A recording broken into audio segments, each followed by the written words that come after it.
دیشب توی آمریکا دو تا پسر و یه دختر به خاطر اینکه هیچ اعتقادی بچه‌ها به شیطان و روح‌های دور برشون نداشتن، در واقع تصمیم میگیرن بچه‌ها که یه مراسم شیطان پرستی انجام بدن. اونا به یه خونه متروکه میرن و داخل زیرزمین اون خونه که چندین سال هست که حداقل هیچ کس وارد اون زیرزمین نشده وارد میشن و یه علامتی مثل علامت اینو روی زمین میکشن بچه‌ها. اونا طی نوشتن بچه‌ها کشیدن نقاشی نوشتن اون علامت روی زمین بودن و مراسم بچه‌ها انجام میدن و باز هم مراسم با یه سری خنده کردن یه چیزا انجام میدن، انگار که واقعا هیچ اعتقادی به یه همچین چیزی ندارن و فکر میکنن که همه چیز مسخره است بچه‌ها. ولی اتفاقی میفته که هیچ وقت اون شب دیگه فراموش نمیکنن و ترسناک‌ترین شب دنیا میشه بچه‌ها.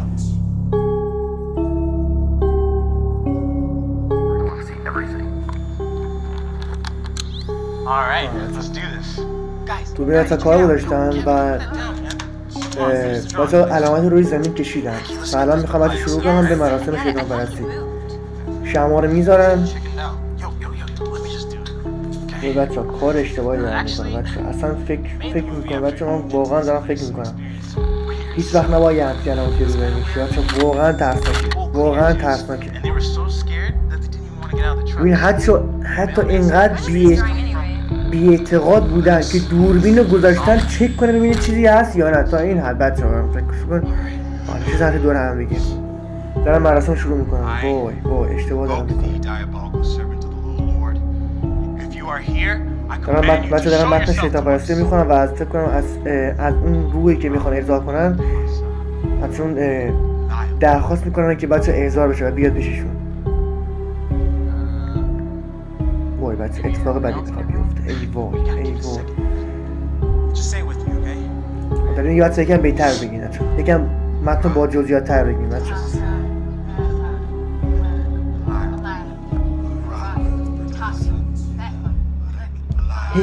اینو داره تکون میخوره.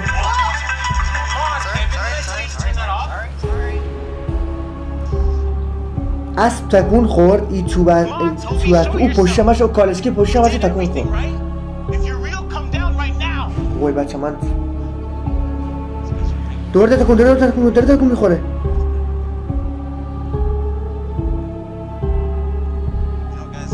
هی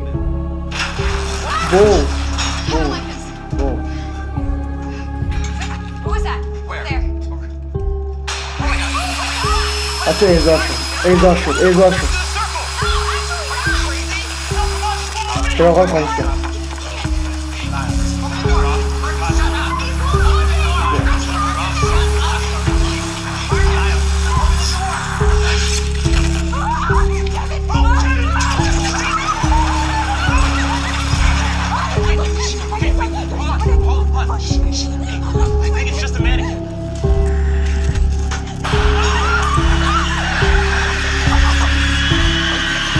یکشون گرفت.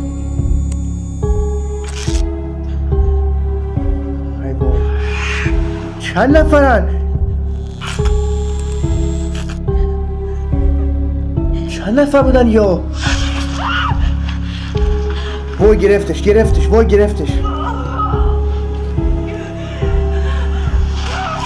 بردش کشتش بچه. وای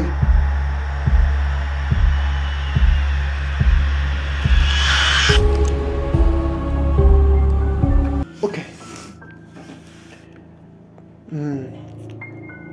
بچه واقعا کار خطرناکی کردم بچه، واقعا از اینکه احضار جن کردن. حالا من خودم به روح چیزات اعتقاد دارم ولی از این بچه از این فیلم برداری و این دوربینی که کردم مطمئنم بچه این اصلا کلا واقعی نبوده بچه، 100% واقعی نبوده. ولی بچه بهتون پیشنهاد میکنم اگر به روح هم اعتقاد ندارین، اگر به جن هم اعتقاد ندارین، هیچ وقت سمت مراسم شیطان پرستی بچه نرین. اصلا کار درستی نیست بچه به نظرم. من که خودم نمیترسم، بچه، ولی هیچ وقت سمت چیزا نرین. واقعا بچه ترسناک بود بچه. مراسم شیطان پرستی بچه امکان داره شاید بچه بلای سرتون نیاره ولی روحش بچه امکان داره همیشه کنار شما بچه بمونه. عجب بچه دوربین خفنی بود بچه، واقعا خیلی وحشتناک بود. و این بود بچه دمتون گرم تماشا که بچه عشق من، امیدوارم از این ویدیو لطف کافی برده باشین بچه ها. عاشقتونم. لایک و سابسکرایب یادتون نره حتما. اگه از این ویدیو خوشتون اومد برید داخل بخش کامنت ها بگید که براتون ویدیوی بیشتری از این رکورد کنم بچه‌ها، و یه سری روح جن و اتفاقاتی که حتی داخل خود ایران هم برای افراد افتاده رو براتون بچه‌ها رکورد کنم و شما رو بچه‌ها باخبر کنم. عشق من بچه‌ها، دمتون گرم. تا یه روز ترسناک دیگه، خدا نگهدار.